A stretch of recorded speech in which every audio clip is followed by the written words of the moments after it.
But first tonight, it's something you'll only see here on MBC15. The majority of those killed in last week's Malaysian Airlines flight over Ukraine were from Holland. And today, NBC15's Max Hess met up with a Dutch family who flew to Madison on vacation only days after tragedy struck their country. Max?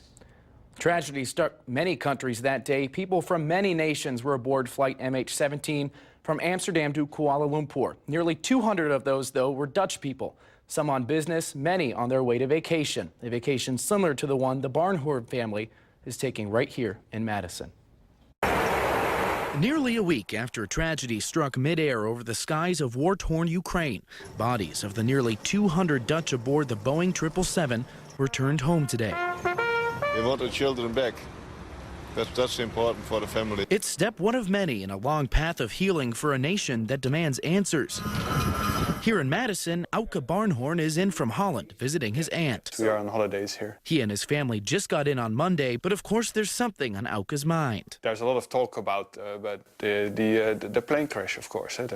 That's all you see on the news these days, because so many Dutch people were involved in that crash. So as a father, it's a terrible thought to him. those people were going on holidays just like us, and suddenly they died. A country of nearly 17 million people. Auke says it's not unusual to know someone who died. On Sunday, they showed on the news like a map of Holland, and then where everybody lived that died, were involved in that crash, and that's basically the whole country was covered with little dots. So yes, it's a big thing.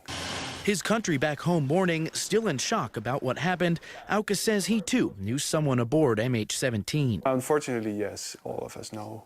And a lot of Dutch people know somebody, not often very related, but yes, we knew somebody too. Now the recovery process slowly begins as the Dutch deal with their loss and their anger. It makes everybody mad when a plane is hit by a missile in an area, in a war zone, where those people that were on board didn't have any relationship with or involvement in. So of course you feel mad about that. Yeah. Today was a day of mourning in Holland as 40 bodies landed in Eindhoven. And today, Auke says, is meant to remember and honor those who so innocently lost their lives.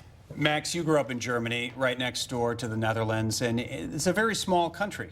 It is. I think a lot of people don't realize, they think of a country and they think of it being as big as the United States or being as big as Canada or whatever, but it's a really small country, and losing 200 people in one day can really, it's a big deal. Right. Absolutely. And you obviously have a lot of friends and family still overseas. How are they reacting to this news? Well, I do have very close family friends that are actually from Holland, and they told me that they're actually having things like standstills in Holland where to honor those, the whole country just comes to a complete stop. There's no commercials on TV, no commercials on radio. People stop their cars for a minute of silence. So it really has struck them pretty hard.